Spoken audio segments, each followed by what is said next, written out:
निश्चित रूप से ये तुष्टीकरण की पराजय है। अब ये भारतीय जनता पार्टी के कार्यकर्ताओं का जादू है, सर चढ़ के बोलेगा। देवतुल्य जनता को बहुत बहुत बधाई, बहुत बहुत धन्यवाद कि उन्होंने मोदी जी के नेतृत्व में देश में परिवर्तन का जो नारा है उसको बुलंद करने का काम किया है। आज उत्तर प्रदेश में जहां माफियाओं के घर सरकारी दफ्तर बनते थे सरकारों के, आज उस उत्तर प्रदेश में व्यापारी बाहर से आ रहा है। आज ये समझ लीजिए कि ये बहन बेटियों ने आशीर्वाद दिया है। नारी शक्ति वंदन को आपने रोक जरूर लिया, लेकिन आज नारी शक्ति वंदन बंगाल में बहुत बड़ी विजय के साथ भारतीय जनता पार्टी ने पास कर दिया है। 3 राज्यों में भारतीय जनता पार्टी की ऐतिहासिक जीत हुई है। 3 राज्यों में ऐतिहासिक जीत हुई भारतीय जनता पार्टी, क्या कहेंगे? निश्चित रूप से ये तुष्टीकरण की पराजय है, ये भारतीय संस्कृति की जीत है, ये सनातन धर्म की जीत है। भारत में रहने वाला व्यक्ति जय श्री राम के नारे को लगा सकता है। आज बंगाल में हमारे बंगाल के सभी जनता जनार्दन ने ये दिखा दिया, दीदी को एहसास करा दिया कि तुष्टीकरण से देश नहीं चलने वाला है। और मैं सभी के लिए कहता हूं कि निश्चित रूप से तुष्टीकरण से देश नहीं चलने वाला है। ये सनातन की परंपरा का देश है। भारत की संस्कृति और भारत के मान मर्यादा के आधार पे ही देश चलेगा। बहन बेटियों को रोका जाएगा, उनको परेशान किया जाएगा, उनके साथ अत्याचार किया जाएगा। आज ये समझ लीजिए कि ये बहन बेटियों ने आशीर्वाद दिया है। नारी शक्ति वंदन को आपने रोक जरूर लिया, लेकिन आज नारी शक्ति वंदन बंगाल में बहुत बड़ी विजय के साथ भारतीय जनता पार्टी ने पास कर दिया है। और माताओं और बहनों और बेटियों का आशीर्वाद भारतीय जनता पार्टी के साथ है और ये सुशासन की जीत है। निश्चित रूप से जैसे भारत बढ़ रहा था सनातन धर्म के साथ में लेकर के, पूरी दुनिया में नाम मर्यादा बढ़ रही थी, गौरव बढ़ रहा था, ये आज उसकी जीत है। 2027 से पहले बड़ी सफलता मिली है भारतीय जनता पार्टी को, क्या कहेंगे 2027 में? लोग जी बोलते रहिए। मैं आपका ध्यान 2014 के पहले भारत में ले जाना चाहता हूँ। हमारी भारत की परंपरा पे, हमारी भारत की संस्कृति पे कहीं ना कहीं कुठाराघात होता था, अत्याचार होता था। सावन में भाई जब हमारे निकलते थे, शिव भक्त निकलते थे, तो उनको कांवड़ नहीं ले जाने दिया जाता था। हमारे जब माता जी के नवरात्रि होते थे तो लोग नवरात्रि में माता जी की पूजा अर्चना और नवरात्रियों में ढोल मजीरे के साथ अगर हम यात्रा निकालना चाहते तो नहीं हो पाते थे। यही बंगाल की बात है। लेकिन आप देखिए कि 14 के बाद से भारत के अंदर जो भारतीय परंपराएं थी, जो भारतीय त्योहार थे, जो भारतीय संस्कृति थी, इन सब के साथ भारत बढ़ रहा है और भारत में धर्म की स्थापना हो रही है। आज तुष्टीकरण वाले लोगों को मैं जरूर कहना चाहता हूं कि जहां धर्म की स्थापना होती है वहीं न्याय होता है, वहीं लोग सुख चैन से रह सकते हैं। और निश्चित रूप से हम बहुत आगे बढ़े हैं, हमें और आगे बढ़ना है।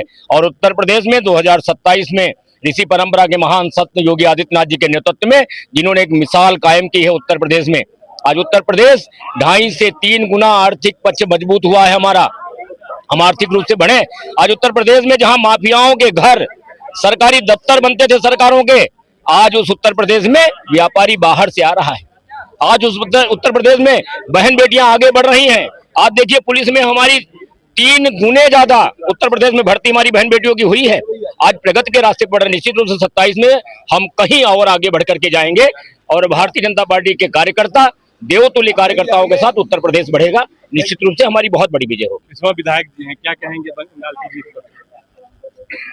बंगाल में जो अराजकता का माहौल था, उस अराजकता के माहौल को खत्म करने के लिए मोदी जी के नेतृत्व में बंगाल प्रदेश की जनता ने मोदी जी के नेतृत्व में वहां पे सरकार बनाने का निर्णय लिया है।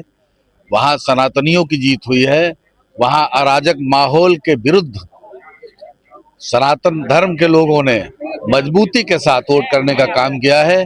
वहां बंगाल प्रदेश की जनता को, वहां की माताओं बहनों को, पश्चिम बंगाल की हमारी सभी देवतुल्य जनता को बहुत बहुत बधाई, बहुत बहुत धन्यवाद कि उन्होंने मोदी जी के नेतृत्व में देश में परिवर्तन का जो नारा है उसको बुलंद करने का काम किया है। आप सबको बधाई। और पश्चिम बंगाल पूर्ववर्ती राकेश सिंह जी हैं, क्या कहेंगे सर? 2027 से पहले बड़ी सफलता आप लोगों को मिल गई है। 2 जगह सरकारें बन गई, 3 जगह सरकारें बनी। अब ये भारतीय जनता पार्टी के कार्यकर्ताओं का जादू है, सर चढ़ के बोलेगा।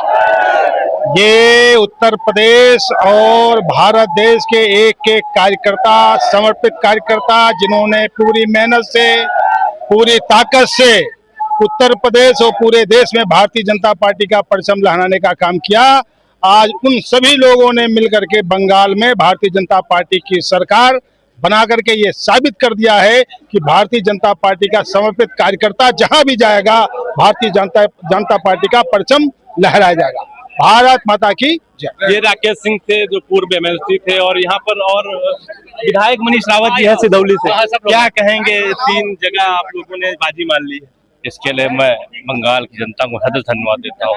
जो जुल्म अत्याचार लगातार वहाँ पे किया जा रहा था, तो महिलाओं के साथ और जो भी कोई जो रहता था, जो भी भारतीय जनता पार्टी के लिए काम करता था, तो कहीं न कहीं उसको प्रताड़ित करने का काम किया था। आज जनता ने जिस तरह से प्रचंड बहुमत के साथ में सरकार बन रही, सब लोग उत्साहित थे बड़े पैमाने के साथ में। हमारे राकेश पांडे गुरु जी है और ये पूर्णोदय है। वास्तव में इन्होंने आज जिस तरह से भारतीय जनता पार्टी लगातार बूथ पे काम करती है, आज आप देख रहे हैं लगातार आज हम लोग 3 राज्यों में सरकार बन रही है और प्रत्येक पूरा देश जो हमारा उत्साहित है, क्योंकि जिस तरह से वहाँ अत्याचार था उसका अंत हुआ है और वहाँ पर कमल खिला है। निश्चित है अब वहाँ विकास होगा, लोगों को सम्मान मिलेगा। ये थे मनीष रावत जो सिदौली से भाजपा विधायक हैं, और यहाँ पर इनसे भी एक शब्द जानना चाहेंगे, क्या कहेंगे।